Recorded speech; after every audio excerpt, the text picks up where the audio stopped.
맨 온 파이어라고 하는 영화를 보면 경호원 역할을 맡은 흑인 배우 덴젤 워싱턴이 주인집 딸에게 수영을 가르치면서 이렇게 말하는 장면이 나옵니다. 명심해라. 이 세상에는 두 종류의 사람만이 있다. 훈련된 사람과 훈련되지 못한 사람이다. 이 말에 비추어 보면 교회 안에도 두 종류의 성도만이 있습니다. 훈련된 성도와 훈련되지 못한 성도입니다. 신앙생활, 하나님의 주도적인 직접적인 역사가 분명히 있지만 항상 우리 인간 측면에서의 책임, 순종, 훈련을 요청합니다. 신앙생활이 마술이 아니라는 것입니다. 신앙생활에서 저절로 되어지는, 가만히 있어도 성장하고 성숙하는 일은 없습니다. 땀 흘리고 노력하고 대가를 지불하여 신앙의 훈련을 감당할 필요가 있다는 것입니다. 구원 외에는 공짜가 없다는 것을 기억하십시오. 공짜 심리를 버리시기 바랍니다. 바닷가에 놀러간 친구들이 해군에서 막 제대를 하고 돌아온 친구의 수영 실력을 기대했는데 영 아니거든요. 그러자 친구들이 막 놀려댑니다. 야, 너는 해군에서 군생활을 했는데 수영도 잘 못하고 그게 뭐냐? 그러자 이 친구가 맞받아 칩니다. 야, 그러면 공군 제대하면 다 하늘을 나냐? 해군이라도 집중적인 수영 훈련을 받지 않았으면 수영 잘 못하는 것이 당연합니다. 세상 사람들이 교회를 다니는 우리를 보고 어떻게 생각할 것 같습니까? 야, 너는 교회 다니지? 예수님처럼 살겠네? 거룩하게 성자처럼 살겠지? 교회를 다닌다고 해도 신앙 성장을 위한 구체적인 노력과 훈련이 없이는 저절로 경건의 능력이 나타나지 않는다는 그런 말입니다. 바울은 신앙의 좋은 코치와 같이 자신의 믿음의 아들 디모데에게 7절에서 이렇게 권면하고 있습니다. 망령되고 허탄한 신화를 버리고 경건에 이르도록 내 자신을 연단하라. 오늘 본문의 핵심 요절이라고 할 수 있는 이 말씀은 두 가지의 명령어로 되어 있습니다. 첫 번째가 망령되고 허탄한 신화를 벗어버리라고 합니다. 우리가 언뜻 보기에 종교적이고 철학적이고 윤리적인 가르침이라고 해서 무조건 따라가다가는 큰일 납니다. 디모데전서 4장 1절에서 하나님의 성령께서 분명하게 말씀하셨습니다. 어떤 사람들이 믿음에서 떠나 미혹하는 영과 귀신의 가르침을 따르리라. 여러분, 미혹하는 영, 미혹해 하는 악한 영, 귀신의 영향력을 받은 가르침들이 분명히 있다는 것입니다. 그 미혹해 하는 귀신의 가르침이 무엇인가? 오늘 본문의 배경에 의하면 당시에 유행하던 영지주의 이단의 가르침을 말합니다. 매우 금욕적인 가르침인데요, 3절에 나타나듯이 혼인을 금하고 어떤 음식물은 먹지 말라고 가르칩니다. 또 이와 같이 금욕적인 가르침 말고 정반대로 아주 쾌락적인 그러한 가르침도 있습니다. 당시에 유행하던 에피큐로스 철학에 기초한 영적 가르침은 영혼은 육체의 죄로 인하여 오염되지 않고 더러워지지 않으니까 마음대로 살아도 된다, 이렇게 가르치는 것입니다. 그래서 온갖 성적인 타락과 더러운 악행을 일삼으면서도 조금의 죄책감이나 회개도 없이 영적인 수행, 종교적인 훈련을 계속했던 부류도 있었습니다. 다 망령되고 허탄한 신하들인 것입니다. 신앙의 본질과 핵심에서 벗어난 노력들이요 실천들이라는 것입니다. 좌로나 우로나 치우친 극단적인 신앙의 모습입니다. 이런 거짓 가르침, 불균형한 가르침에서 떠나라는 것입니다. 오늘날도 이단 사이비의 가르침 중에는요 상당히 윤리적이고 또 금욕적인 삶을 요구하는 측면이 있습니다. 굉장히 건전해 보이는 측면도 있어요. 또 반대로 어떤 이단은 한번 구원받으면 다시는 회개할 필요가 없다는 식으로 가르치기도 합니다. 금욕적이든 쾌락 추구적이든 간에 다 잘못된 마귀의 가르침입니다. 분별할 줄 알아야 되고 그런 가르침으로부터 피해야 됩니다. 여러분, 분명히 가르치면은 악한 영, 미혹해 하는 영, 귀신의 영향력을 받은 가르침이 있다는 사실을 기억하시기를 바랍니다. 두 번째는 적극적인 명령으로 경건에 이르도록 내 자신을 연단하라고 합니다. 경건이 무엇입니까? 야고보서 1장 26절 27절에 경건에 대해서 이렇게 설명하고 있습니다. 여러분 읽어보실까요? 시작. 누구든지 스스로 경건하다 생각하며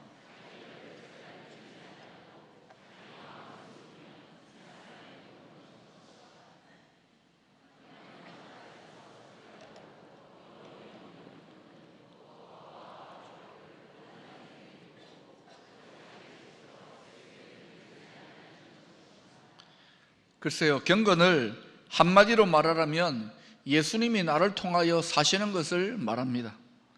그러려면 나는 날마다 죽고 예수님이 살 수 있도록 해야 됩니다.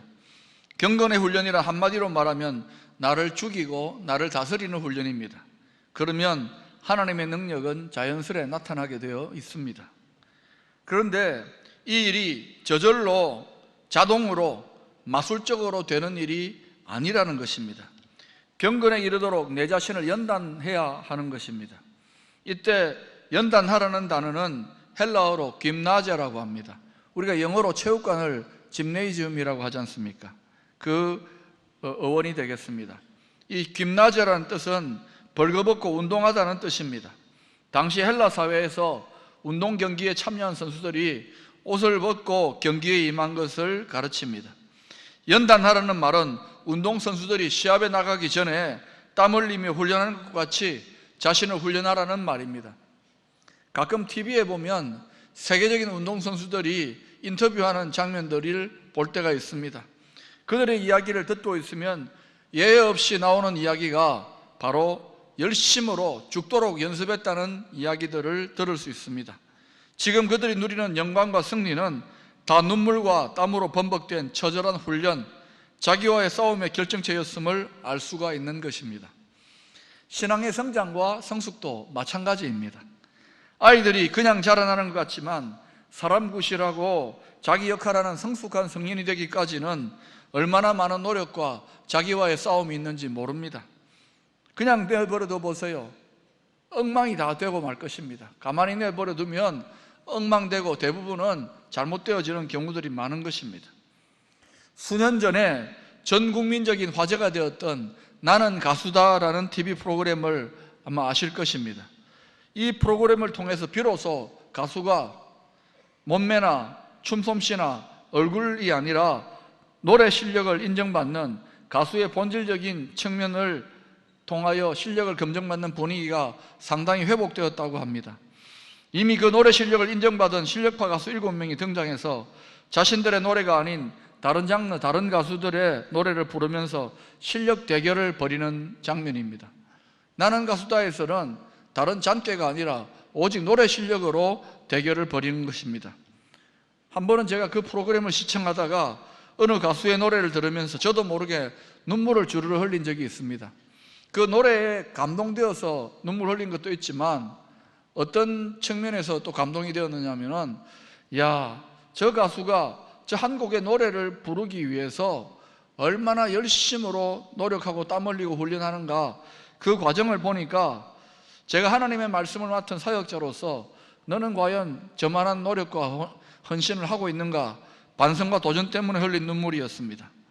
왜 이 프로그램이 당시에 한국 사회 곳곳에 여러 분야에 도전을 주었던가요? 완성을 위한 치열한 자기 싸움, 땀 흘리며 애쓰며 훈련하는 과정이 아름답기 때문이라고 생각합니다. 성도의 아름다움은 어디에 있습니까? 주님의 능력 그리고 축복의 통로가 되기 위하여 자신을 훈련하고 땀 흘리는 자기 부인의 모습, 여기에 성도의 경건미가 있는 것입니다. 우리에게 이런 경건미가 있는지요? 운동선수에게 건강미가 있듯이 성도에게는 경건미가 있어야 합니다. 그런데 이런 류의 아름다움은 자기와의 싸움을 위한 땀 흘림이 없이 결코 주어지지 않는다는 것을 알아야 합니다. 우리는 얼마나 쉽게 편안하고 쉬운 것에 길들여집니까? 금세 안주하고 맙니다. 또 반대로 지나치게 극단적인 것에 쉽게 열광하며 몰두하지는 않는지요? 성령의 능력과 은사를 맛보았다고 모든 문제가 다 해결됩니까? 놀라운 신앙의 신비와 환상을 경험했다고 인생의 모든 것이 한꺼번에 다 풀어지던가요? 아니지 않습니까? 하나님은 온전하십니다. 그러나 문제는 우리가 여전히 죄인이라는 사실을, 용서받은 죄인일 뿐입니다. 하나님의 온전하신 능력과 축복의 통로가 되기 위해 우리는 근본적으로 존재 자체가 연약함과 부족한 투성이입니다. 그래서 날마다 두렵고 떨림으로 우리 자신을 단련하고 훈련해야 하는 것입니다. 그런데 이와 같이 성도의 경건의 훈련이 소위 육체의 훈련, 이 세상에서의 노력과 훈련과 분명히 다른 점이 세 가지가 있습니다. 첫 번째로 우리의 훈련은 하나님의 축복과 약속에 기초하고 있다는 사실입니다.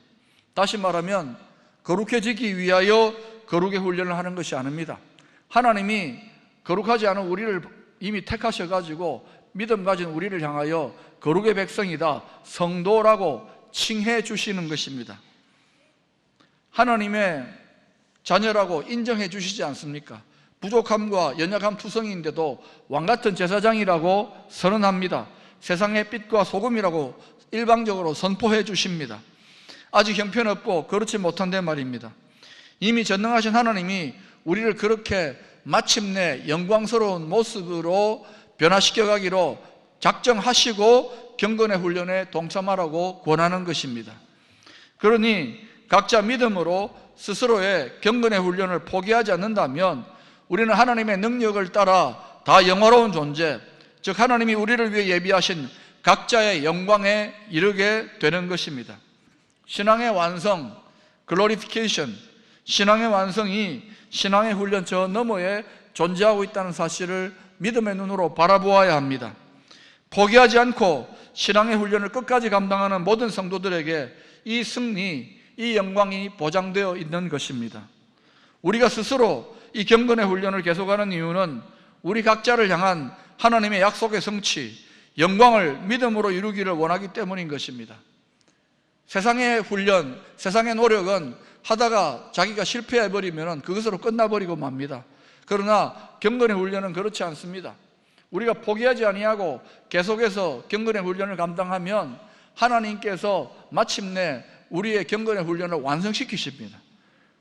빛과 소금의 자녀답게 완성시켜 가시고 또 마침내 영광스러운 하나님의 자녀의 자리에 이르게 하시는 것입니다. 두 번째로 경건의 훈련이 차이가 있는 것은 자신을 영적으로 단련하고 훈련하는 동기가 다릅니다. 그 동기가 10절에 나타나 있습니다.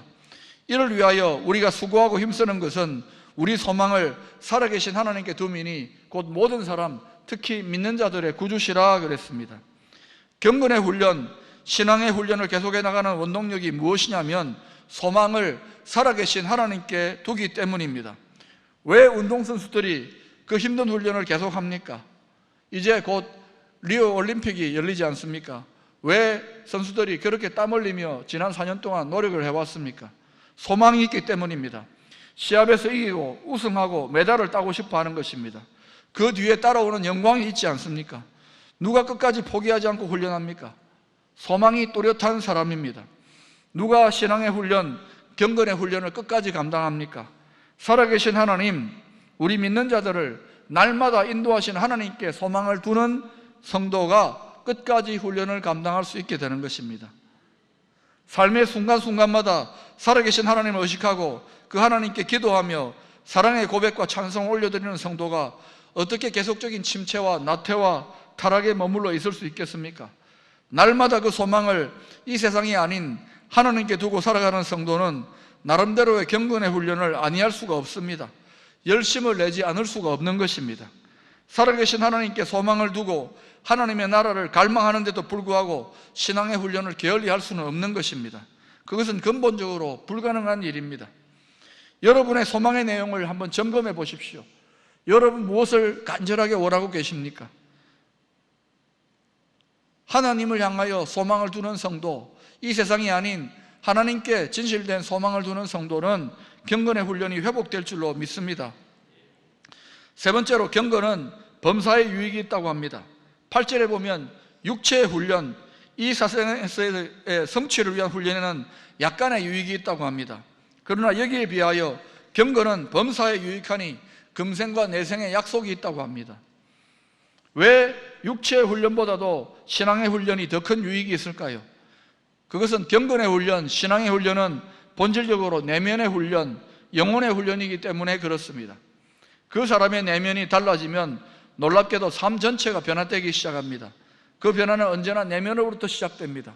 From inside to outside입니다. 오늘 간증을 듣기도 했지만 얼마 전에 제자훈련을 마친 한 성도의 소감문을 제가 읽어보았는데요, 대략 이런 내용이었습니다. 한번 들어보시기 바랍니다. 억지로 떠밀리다시피 하여 제자훈련을 시작하게 되었습니다.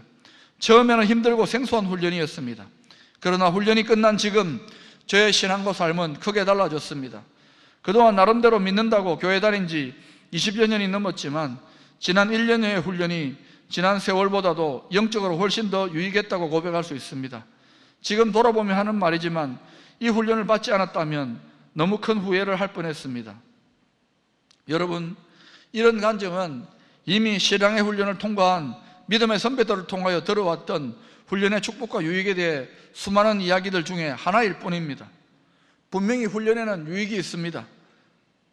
범사에 유익하니 이 세상에서만이 아니라 저 오는 영원한 세계까지 이어지는 유익이 있습니다. 경건의 훈련은 인생의 뿌리에 해당되는 훈련입니다. 뿌리가 달라지면 인생 나무의 모든 것, 열매가 달라지게 되어 있습니다. 영혼이 잘된 같이 범사가 잘되고 강건하게 되는 일이 당연히 일어나게 되는 것입니다. 뿌리로부터의 근본적인 변화가 일어나기 때문에 그렇습니다. 여러분의 신앙은 계속 성장하고 있는지요? 신앙의 성장에 대한 열정과 관심이 계속 일어나고 있는지요? 지금 우리는 무더운 여름을 보내고 있습니다. 영적으로 무장해제당하기가 딱 십상인 그러한 날씨입니다. 게으르고 느슨한 여름이 되기 쉽습니다.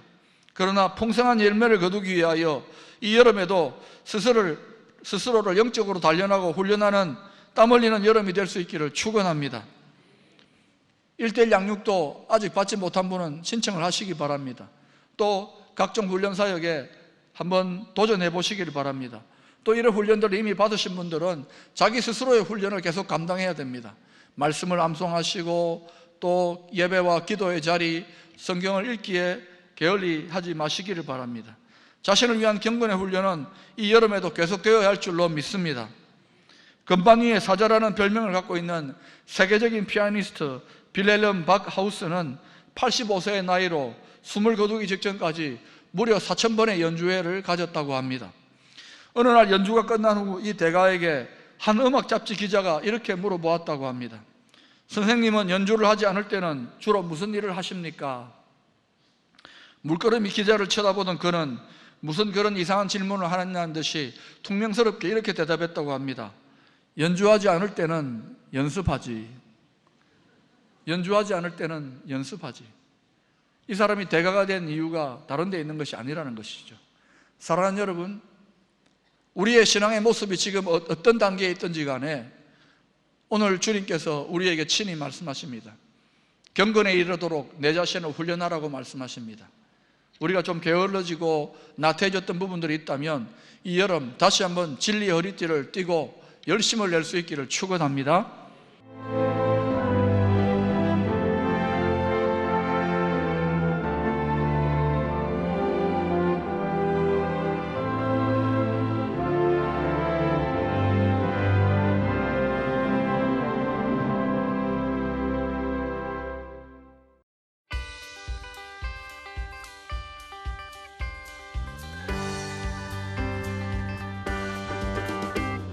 슬픈 마음 있는 사람 예수 이름 믿으면 영원토록 변함없는 기쁜 마음 얻으리.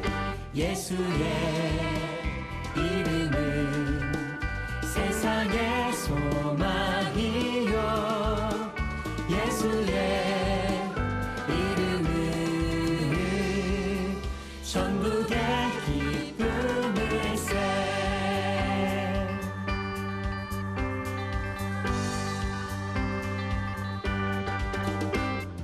존귀하신 주의 이름 우리 기쁨 되도다. 주의 품에 안길 때에 기뻐 찬송 부르리. 예수의 이름은 세상의 소망이요 예수의 천국의 기쁨일세.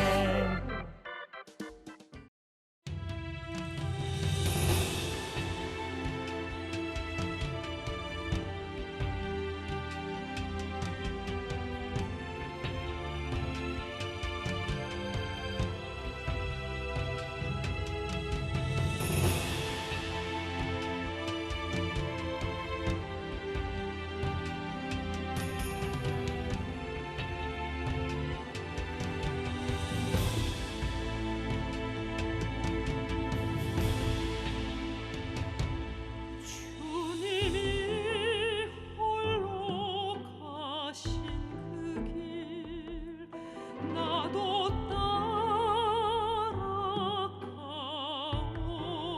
따라가오. 모든 물과 피를 흘리신 그 길을 나도 가오. 험한 산도 나는 괜찮소. 바다